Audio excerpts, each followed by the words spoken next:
all know slow-mos are cool and we see them everywhere to great effect. But what we might not know is that everyone has the potential to do some really cool slow-mos. I'm telling you, you do not need to be a pro. If you have an iPhone, you have the ability to do slow motion. You're going to want to go to the camera function. Okay, slide over to slow-mo, and we'll take this video. This is not something worth taking a video of. Oops, how do I get me in the shot? There I am, jeez. And then we're going to press the button, Hi, when we want to stop. Yay, we're done. Just kidding. I mean, I guess you definitely could be done, but there is more to it. Like, what if I started the video too early? Oh, look, it's slowing down, but that's not the part that we want to slow down. The part we want to slow down is later. Oh no, now this is really boring. You do have option. So you start the video too early, don't stop it unless you know you've got a good, like, solid 30 seconds to a minute before the action will start again.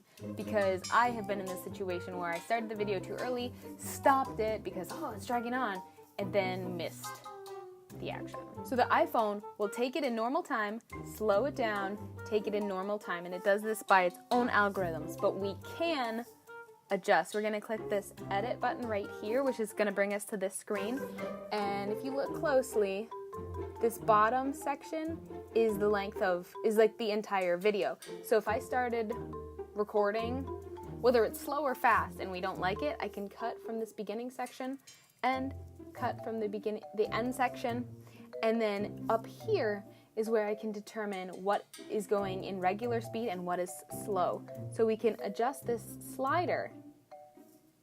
And so right now, all of this is regular speed, and this is slow-mo, then regular speed. Or just the middle slow-mo, cut more of the beginning, cut more of the end. Something worth taking a video of. Oops, what do we...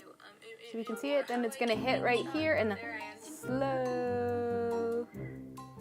And now back to normal. I click the done button, and I can either trim the original and have just one shot as train. This is useful if you don't have very much space on your phone and you can't have multiple clips taking it up, or save as a new clip, and then that will just make two. But if I take this into Instagram, if I take this into Facebook, then I can have different options there in order to be able to adjust color and stuff. Those are the basics. Here are some tips.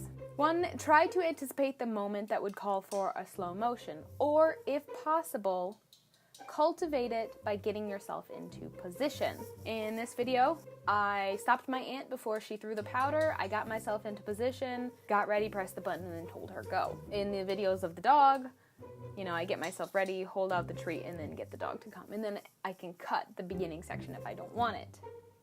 Or if you think that something cool is going to happen, like, get ready. Don't just watch it happen and then go, oh, I should have filmed that. Number 2, get some other angles and string them together. I took my dog jumping over the gate from both sides. You know, I could have gotten down low, gotten up high, gotten her to do it a few times, and then I could string that together on Instagram or using iMovie or some sort of montage app that would then give dimension to our slow motion because we've got different angles. Number 3, keep your format in mind.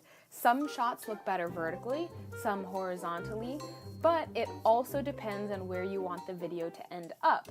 If it's going to end up on Instagram TV, you want it vertical. If it's going on Facebook and the action is happening horizontally, like, make it horizontal. Or, you know, keep the action contained so you can convert it to square, but keep that in mind. Number 4, here are some suggestions for good subjects for slow motion videos.